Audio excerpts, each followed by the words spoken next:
गाय. ऐका म्हणा, ही पहा गाय. गाय गवत खाते, आपल्याला दूध देते. सुमित उठ, गवत आण, गाईला दे. गजू इकडे ये, भांडे घे, बाबांना दे. बाबांनी गाईचे दूध काढले. आईने मुलांना दूध दिले. मुलांनी दूध केले फस्त. आरोग्य त्यांचे झाले मस्त. पहा, ऐका, म्हणा, वाचा. गवत, गाय, भांडे. ऐका व म्हणा. गाय, गवत, सुमित, गजू, भांडे. खापासून झालं खाते, खातो. जसं आपण एक मुलगी जर म्हणणार असेल तर ती म्हणेल मी फळ खाते. आणि मुलगा म्हणणार असेल तर तो म्हणेल मी फळ खातो.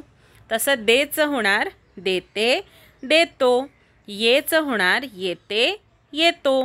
घे, घेते, घेतो. पीचं पिते, पितो. आण, आणते, आणतो. उठ, उठते, उठतो. काढ, काढते, काढतो. पहा, पाहते, पाहतो. ऐका, पहा, कृती करा. खा, दे, घे, ये, पी. पहा, आण, उठ, काढ हे सगळे क्रियापदं आहेत. पहा, ऐका, म्हणा. उंट, ससा, हरिण, कासव, हत्ती, घोडा. तुम्ही कोणकोणते प्राणी पाहिले आहेत? मला असं वाटतं तुम्ही सगळ्यांनी हे सगळे प्राणी पाहिलेले आहेत राणीच्या बागेत, नाही का? जोडीतील शब्द ऐका आणि सारख्या अक्षरांना गोल करा.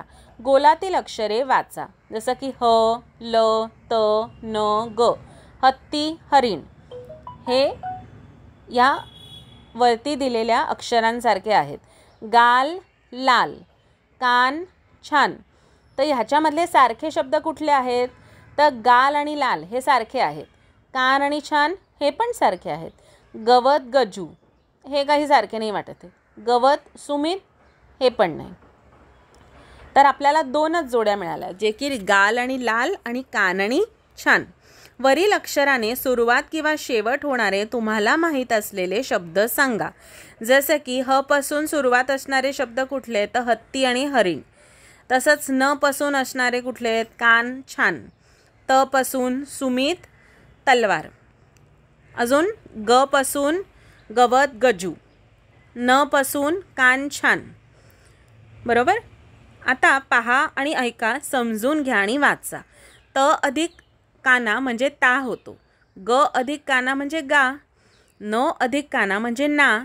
ह अधिक काना म्हणजे हा होतो. आणि ल अधिक काना म्हणजे ला. पहा, ऐका, म्हणा आणि वाचा. लहान, चहा, चला, वाचा, साल, लस, अननस. अक्षरे जुळवा, शब्द बनवा आणि वाचा. हा, न, त, सा, स, ल, च. याच्यापासून आपण उदाहरणार्थ बनवू शकतो शब्द तहान किंवा सहा. अजून कुठलं बरं होऊ शकतं? ल, स होऊ शकतं. आता तुम्हाला इथे खालती जे स्वर दिलेले आहेत, स्वर आणि व्यंजनं, आणि त्यांची बाराखडी आहे. तर त पूर्ण गिरवायचं आहे, ता गिरवायचा आहे, न ला ना, ल ला ला असं.